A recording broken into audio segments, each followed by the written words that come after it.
போலி ஆவணங்களை கொடுத்து பாமகவை அபகரித்து விட்டதாக அன்புமணிக்கு எதிராக மருத்துவர் ராமதாஸ் தொடர்ந்த வழக்கில் சிவில் நீதிமன்றத்தை அணுகுமாறு டெல்லி உயர்நீதிமன்றம் அறிவுறுத்தியுள்ளது.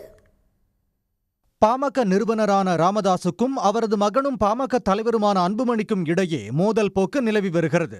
இதனால் கட்சியினர் இரு பிரிவுகளாக செயல்பட்டு வருகின்றனர். இந்நிலையில் பாமக தலைவராக அன்புமணியை அங்கீகரித்த விவகாரத்தில் தேர்தல் ஆணையத்துக்கு எதிராக பாமக நிறுவனர் ராமதாஸ் டெல்லி உயர்நீதிமன்றத்தில் வழக்கு தொடர்ந்திருந்தார். இந்த வழக்கு நீதிபதி மினி புஷ்கர்னா அமர்வில் விசாரணைக்கு வந்த போது ஆஜரான ராமதாஸ் தரப்பு வழக்கறிஞர் பல்பீர் சிங் போலியான ஆவணங்களை கொடுத்து தன்னை பாமக தலைவர் என அன்புமணி கூறி வருவதாக தெரிவித்தார். 3 ஆண்டுகள் மட்டுமே தலைவராக இருக்க முடியும் என்ற நிலையில் 2022ஆம் ஆண்டு நடைபெற்ற பொதுக்குழுவை 2023இல் நடைபெற்றதாக தவறான ஆவணத்தை தாக்கல் செய்து தன்னுடைய பதவிக்காலம் 2026 வரை உள்ளதாக அன்புமணி தேர்தல் ஆணையத்தில் பொய்த் தகவலை பகிர்ந்துள்ளதாகவும் இவ்விவகாரத்தில் தேர்தல் ஆணையம் ஒரு சார்பாக செயல்பட்டுள்ளதாகவும் அவர் குற்றம் சாட்டினார். தேர்தல் ஆணையம் சார்பில் விளக்கமளித்த வழக்கறிஞர் கட்சியினர் இடையே நிலவும் பிரச்சனையில் ஆணையத்தை யாரும் குறை கூற முடியாது என்றார். ராமதாஸ் அன்புமணி இடையே பிரச்சனை தொடர்ந்தால் படிவம் A மற்றும் B-யில் இரு தரப்பு கையெழுத்து போடுவதையும் தேர்தல் ஆணையம் ஏற்காது என்றும் பாமக சின்னம் முடக்கி வைக்கப்படும் என்றும் தேர்தல் ஆணையம் நீதிமன்றத்தில் தெரிவித்தது.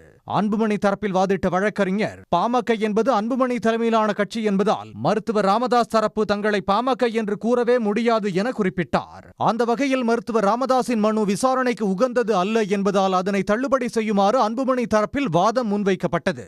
முத்தரப்பு வாதங்களுக்கு பிறகு தீர்ப்பளித்த நீதிபதி அங்கீகரிக்கப்படாத கட்சியை பொறுத்தவரை கட்சியின் உள் விவகாரங்களில் தேர்தல் ஆணையம் தலையிட்டு முடிவெடுக்க முடியாது என்றார். பாமக விவகாரம் தொடர்பாக உரிமையியல் நீதிமன்றத்தை அணுகுமாறு அறிவுறுத்திய நீதிபதி மருத்துவர் ராமதாஸ் தொடர்ந்த வழக்கை முடித்து வைத்தார். உடனுக்குடன் செய்திகளை தெரிந்து கொள்ள சன் நியூஸ் பெல் ஐகானை கிளிக் பண்ணுங்க.